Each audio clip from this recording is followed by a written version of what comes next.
بسم اللہ الرحمن الرحیم۔ السلام علیکم۔ ایک بادشاہ لوگوں کو خنزیر کھانے پر مجبور کیا کرتا تھا۔ ایک عالم نے اس کا یہ حکم ماننے سے انکار کر دیا۔ بادشاہ نے اسے پیش کرنے کا حکم دیا اور کہا، میں اپنے سامنے اسے خنزیر کھلاؤں گا، کھانے سے انکار کرے گا تو اسے قتل کر دوں گا۔ چنانچہ عالم کو بادشاہ کے دربار میں لایا گیا۔ دروازے پر موجود ایک عہدیدار نے بزرگ کے کان میں کہا، آپ کے سامنے جو گوشت رکھا جائے گا وہ بکری کا ہوگا، لہٰذا جب بادشاہ آپ کو خنزیر کھانے کا حکم دے تو آپ بے فکر ہو کر کھا لیجیے گا۔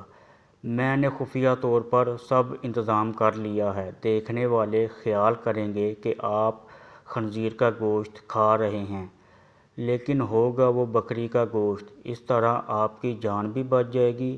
بادشاہ نے آج اور بھی لوگوں کو گوشت کی دعوت دی تھی۔ دراصل وہ ان سب پر واضح کرنا چاہتا تھا کہ دیکھو، آج میں نے اس عالم کو خنزیر کھلا دیا۔ سب لوگوں کے ساتھ اس عالم کے سامنے بھی گوشت رکھا گیا۔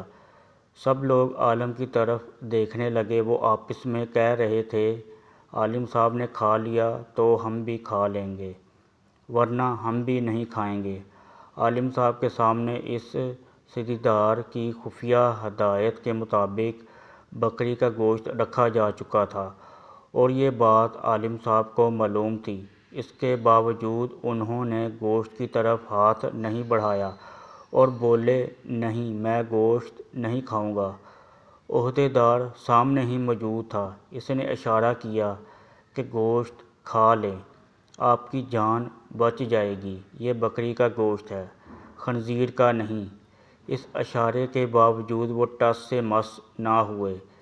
ان کے انکار پر بادشاہ نے اسی عہدیدار کو حکم دیا، اسے باہر لے جا کر قتل کر دیا جائے۔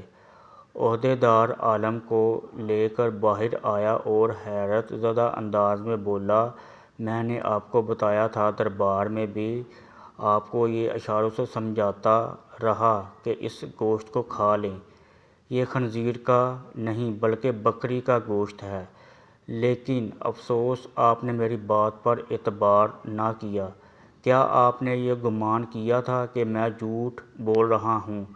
عالم نے اس کے جواب میں کہا، ایسی بات نہیں، میں جانتا تھا میرے سامنے جو گوشت تھا وہ بکری کا تھا، لیکن دربار میں جتنے لوگ بھی موجود تھے انہیں تو یہی معلوم تھا کہ وہ خنزیر کا گوشت ہے، اور جب میں وہ گوشت کھاتا تو سب سمجھتے کہ موت کے ڈر سے خنزیر کا گوشت کھانا قبول کر لیا ہے، اور سب لوگ میری پیروی کرتے اور خنزیر کا گوشت کھانے لگتے۔ عہدیدار دنگ رہ گیا، گویا اس عالم نے اپنا قتل تو گوارا کر لیا تھا، لیکن دوسروں کا وبال اپنے سر لینا منظور نہ تھا۔ عالم کی یہی شان ہوتی ہے۔